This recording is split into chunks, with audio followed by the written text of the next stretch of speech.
Kumar prism coaching centre में आपका स्वागत करते हैं। आज के हम वीडियो क्लास में क्लास 12 का फिजिक्स, जिसमें हम यूनिट 4 चल रहे थे और ये चैप्टर का हमारा नाम है प्रिज्म बर्न विक्षेपण, प्रकाश का बर्न विक्षेपण यानी प्रिज्म डिस्पर्जन ऑफ लाइट। इस चैप्टर में हम बताए थे, कल के वीडियो क्लास में हम बताए थे, यानी पिछले वीडियो क्लास में हम आपको बताए थे कि बर्न विक्षेपण रहित विचलन, बर्न विक्षेपण रहित विचलन। तो उसमें बताए थे कि बर्न विक्षेपण रहित विचलन में बताए थे कि एक प्रिज्म द्वारा उत्पन्न बर्न विक्षेपण दूसरे प्रिज्म द्वारा निष्फल हो जाए, लेकिन विचलन हो, यानी हम प्रिज्मों का संयोग चल रहे थे, कॉम्बिनेशन ऑफ प्रिज्म चल रहे थे, तो जिसमें हम दो भिन्न भिन्न पदार्थ के प्रिज्म लेते थे, लेकिन एक दूसरे को सटाकर इस प्रकार रखते थे कि दोनों का आवर्तक कोण एक दूसरे के विपरीत हो जब हम प्रिज्मों का संयोग करते हैं। लेकिन जब इससे हम प्रकाश की किरण को गुजारा जाता है इस प्रिज्म से होकर, तो दो स्थितियां होती है। एक स्थितियां वो कहा जाता था बर्न विक्षेपण रहित विचलन। तो उसमें था कि एक प्रिज्म द्वारा उत्पन्न बर्न विक्षेपण, मतलब पहले प्रिज्म द्वारा बर्न विक्षेपण की घटना होती है, लेकिन दूसरे प्रिज्म द्वारा बर्न विक्षेपण की घटना नहीं होती है, लेकिन विचलन हो तो उसे बर्न विक्षेपण रहित विचलन या ऐसे संयोग को अवर्णक संयोग कहा जाता था। लेकिन आज का हमारा टॉपिक जो है ये दूसरा, क्योंकि पहला स्थिति हमने कल पढ़ चुके थे और आज हमारा दूसरा स्थिति है, और दूसरा स्थिति है उसको हम लोग कहते हैं विचलन रहित बर्न विक्षेपण।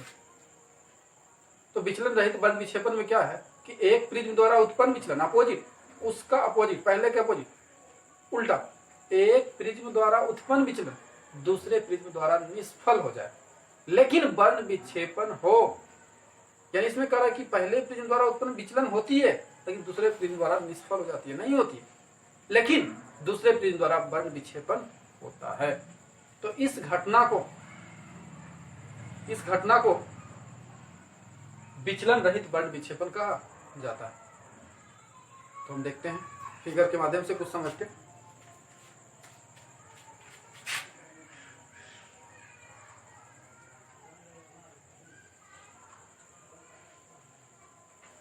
देखिएगा, हमने दो प्रिज्म लिए,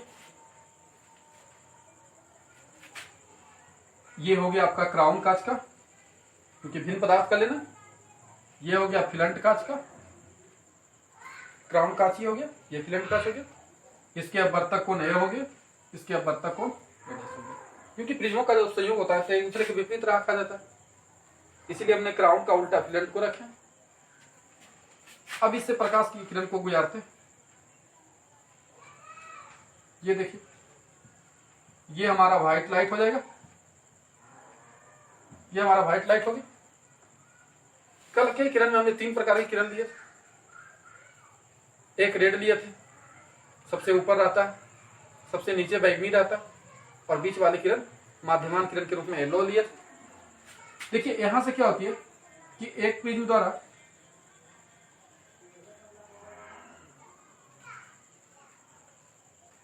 देखिए क्या कहता है कि एक प्रिज्म द्वारा उत्पन्न विचलन, यानी एक प्रिज्म द्वारा जब ये प्रकाश की किरण इस पर पड़ती है, यानी क्राउन कांच वाले पर पड़ती है, तो यहां से ये प्रकाश की किरण आगे चल जाती है, इस सतह पर चल जाती है, लेकिन यहां पर देखिए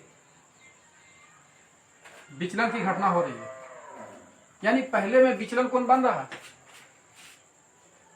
यानी पहले में विचलित हुआ है। विचलन का मतलब यहां विचलित हुआ है, विचलित का मतलब है कि जो अपने पथ से जाना चाहिए वो पथ से नहीं जा रहा है, बल्कि मुड़ गया,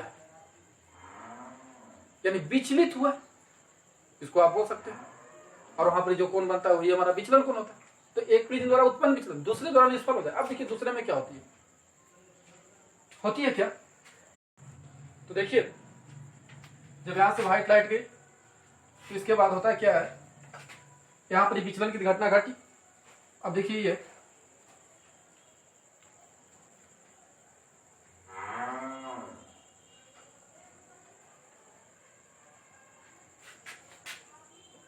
ये पहले क्राउन में था, क्राउन से फिर फिलंट गया, तो इसी प्रकार के, क्योंकि एक प्रिज्म द्वारा उत्पन्न विचलन दूसरे प्रिज्म द्वारा नहीं हो रहा। अब इसके बाद ये किरण जो होती है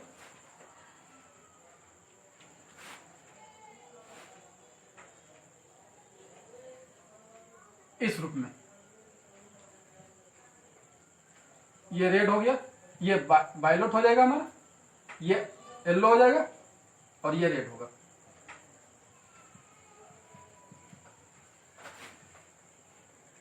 अब देखिए, आपको लग रहा होगा कि वायलेट ऊपर चल गया। अब देखिएगा यहाँ पर फिर से हम इस फिगर में देखते हैं। सबसे पहले क्या है, ये क्राउन हो गया, ये फिलेंट कांच हो गया, यहाँ से सूरज की प्रकाश की सूरज की किरणें गुजारा गया। तो गुजारने के बाद इस स्थिति में क्या होता है कि पहले प्रिज्म द्वारा विचलन की घटना यहाँ घट रही है, लेकिन देख रहे हैं दूसरे प्रिज्म द्वारा विचलन नहीं घट रहा है, क्योंकि यही बोल रहा था एक प्रिज्म द्वारा उत्पन्न विचलन दूसरे प्रिज्म द्वारा निष्फल हो जाए, नहीं हो, लेकिन बर्न विक्षेपण हो। लेकिन यहाँ पर इसे आप देख रहे कि कुल किरण एक पॉइंट पर मिलने के बाद ये फिर आगे बढ़ जाती है, यानी बर्न विक्षेपण की घटना घट रही है। तो ये देख रहे हैं, ये रेड वाले किरण ऊपर वाले इंडिकेट था, लेकिन ये नीचे आ गया, तो ये रेड नीचे चल गया, येलो हमारा बीच में ही था रह गया, और ये वायलेट नीचे वाला क्या हो गया, ऊपर हो गया। इस तरह की घटना घटती है। तो इस तरह की जब घटना घटती है तो उसी को कहा जाता है विचलन रहित बर्न विक्षेपण, क्योंकि इसमें एक पिन द्वारा विचलन हो रही है लेकिन दूसरे द्वारा नहीं हो, लेकिन बर्न विक्षेपण घटना हो रही है, यानी आगे वट रहा है। अब हम देखते हैं आगे चित्र से क्राउन,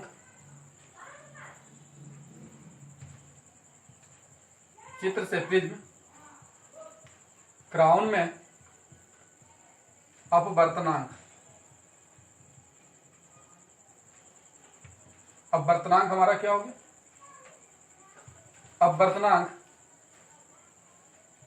क्रमशः डेल्टा आर, डेल्टा वाई और डेल्टा भी है।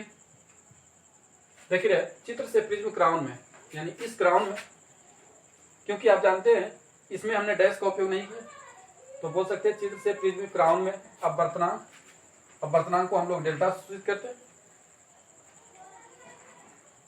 सॉरी अपवर्तनांक को म्यू से। देखिएगा अपवर्तनांक हमारा क्या हुआ, म्यू है, यानी लाल रंग का अपवर्तनांक रेड हो गया, यहाँ येलो हो गया और यहाँ क्या हो गया, बैगनी हो गया, तथा विचलन क्रमशः डेल्टा, डेल्टा वाई और डेल्टा भी है। यानी हम बोल सकते हैं कि लाल रंग का जो अपवर्तनांक है ये म्यू आर, येलो रंग का अपवर्तनांक म्यू बाई, वायलेट यानी बैंगनी रंग का अपवर्तनांक म्यू भी। इसी प्रकार विचलन को हम लोग delta R, delta Y, delta V है, तथा अपवर्तक कोण ए है। ये भाषा फिगर से आप देख के लिखिए, तो फिगर में तो ये समझ दिया नहीं, लेकिन हम जानते हैं इसमें यूज हो, तो इसको बस अब आपने अपने कोई जरूरत नहीं कि जो सेंटेंस हम लिख रहे हैं वही लिखना है, ये आप अपने मन से भी लिख सकते हैं। बस इसको तभी लिखिएगा आप जब इसको आप समझे हुए रखिएगा, क्योंकि इसको अपने मन से, अगर परीक्षा में बुला भी जाते हैं तो कोई दिक्कत नहीं है। इसी प्रकार फिलेंट कांच में अपवर्तनांक क्रमशः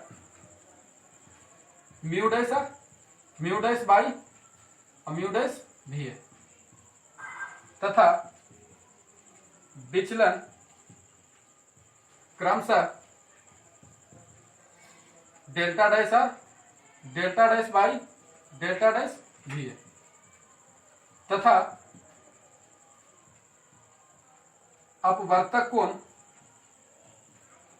ए डैश है। बस इसके बारे में थोड़ा सा लिख लीजिए, ताकि अगर कभी आपको पढ़ने की जरूरत पड़े तो आप इसको पढ़ सकते। अब देखिएगा विचलन रहित बर्न विक्षेपण होने का शर्त, होने का शर्त, ये मेन पॉइंट है। जैसे हमने कल की क्लास में पढ़े थे या पिछले वीडियो में पढ़े थे कि वर्ण विक्षेपण रहित होने का शर्त क्या है। तो वर्ण विक्षेपण रहित होने का शर्त जो था कि क्राउन कांच का कोणीय वर्ण विक्षेपन यानी थीटा और फिलंट कांच का कोणीय वर्ण विक्षेपन यानी थीटा डैश दोनों का मान बराबर होना चाहिए। लेकिन दोनों का मान बराबर होता है लेकिन दोनों का चिन्ह में अंतर होता है, या आप बोल सकते हैं कि दोनों का योगफल बराबर 0 होता है। ठीक उसी प्रकार विचलन रहित वर्ण विक्षेपण होने का शर्त में क्या है कि विचलन की यहां बात कर रही है, तो इसलिए डेल्टा वाई और डेल्टा डैश वाई बराबर क्या 0। इसमें भी यही है कि दोनों का विचलन, यानी कहने का मतलब है कि क्राउन कांच का विचलन और फिलंट कांच के विचलन दोनों का मान अगर 0 हो जाए तो उस स्थिति को विचलन रहित, यानी उसी स्थिति में, यही मेरे पॉइंट है, विचलन रहित वर्ण विक्षेपण। विचलन रहित तभी होता है जब क्राउन का विचलन और फिलंट का विचलन दोनों का मान 0 होता है, उस स्थिति में कहा जाता है विचलन रहित वर्ण विक्षेपण। अब देखिएगा ध्यान से, डेल्टा वाई इसको लिखते हैं म्यू वाई माइनस 1 इंटू ए, क्योंकि डेल्टा बराबर होता है म्यू माइनस 1 इंटू ए, पतले प्रिज्म से उत्पन्न विचलन से सूत्र वाई। तो वाई यहाँ वाई का यहाँ येलो हो रहा है, इसमें mu dash Y minus 1 into A, यहाँ ए डैश हो जाएगा। देखिए ये सब जो हमने मान था, देखिए इसका यूज कर रहे हैं, ये बस इसीलिए लिख लिया था थोड़ा। अब देखिएगा ये म्यू बाई माइनस 1 इंटू ए, ये प्लस ए कट जाएगा माइनस होगा, तो mu dash by into A dash. अब देखिएगा ये ए डैश गुना इधर आएगा भागा ए बटे ए डैश बराबर हो जाएगा हमारा, ये गुना इधर जाएगा भागा, यानी माइनस इधर है म्यू डैश बाई माइनस 1 और म्यू बाई माइनस 1।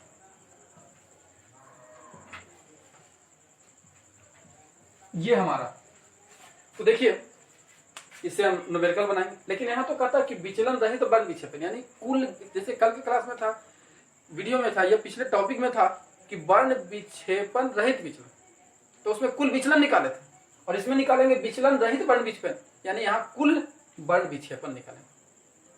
इसको समीकरण 1 रखते। देखिए अब हम निकालते हैं कुल वर्ण विक्षेपण, क्योंकि इसमें बोल रहा है कि वर्ण विक्षेपण हो, यानी कुल वर्ण विक्षेपण theta theta C plus theta F. अब देखिए सी क्या इंडिकेट कर रहा है, सी माने हो गया क्राउन के और फिलंट, यानी दोनों का वर्ण विक्षेपण अगर जोड़ दिया जाए तो हमारा कुल निकल जाएगा। अब देखिए थीटा बराबर, आप लोग हम बताए हैं कि चूंकि थीटा बराबर होता है mu V minus mu R into A, तो यहां से लिख सकते हैं mu V minus mu R into A. Theta F की जगह लिख सकते हैं mu dash V minus mu dash R into A dash, इस तरह से आप लिख सकते हैं। अब देखिए चूंकि ये भी हमने बताया कि ओमेगा बराबर होता है mu V minus mu are और म्यू बाई, यानी ये लोग भी का मतलब बाइलोट, आर का मतलब red, by minus yellow, mu by minus 1, तो ओमेगा और mu by minus 1 into mu V minus mu are, यानी हम mu V minus mu are की जगह ये लिख सकते हैं, यानी थीटा बराबर mu V minus mu are की जगह क्या लिख दें ओमेगा और म्यू बाई माइनस 1। ओमेगा क्या है, वर्ण विक्षेपण क्षमता, ए तो ए, ठीक इसी रूप में। इतना को भी हम इस रूप में लिखेंगे, बस खाली अंतर क्या कर देंगे, यहाँ ओमेगा है तो ओमेगा डैश का उपयोग करेंगे, और यहाँ म्यू है तो म्यू का रहने देंगे, और बाई तो बाई और माइनस 1, ए तो ए डैश, इस तरह से हमने उपयोग कर ली।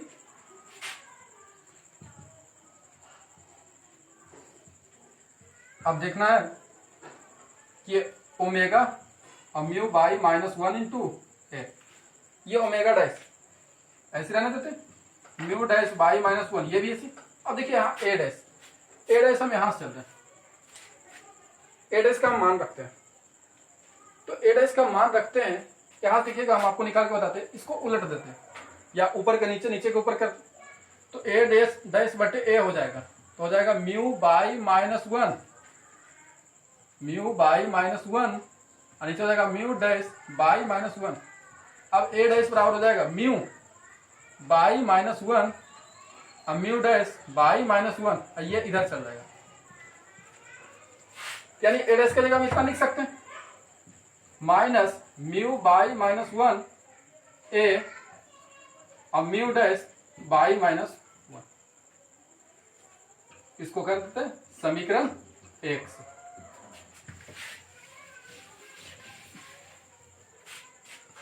अब देखिए ये और ये हमारा कट गया, और थीटा बराबर हमारा आ गया omega mu by minus one into A omega dash. ये देखिए माइनस और प्लस, यहां क्या हो जाएगा माइनस, माइनस प्लस से हम प्लस से हम minus, minus mu by minus one into mu by minus one into, और थीटा बराबर देखिए mu by minus one, mu by minus one common ले लेते हैं, mu by minus one into common हो गया, तो यहाँ क्या बच गया ओमेगा, यहाँ क्या बच गया ओमेगा डैश।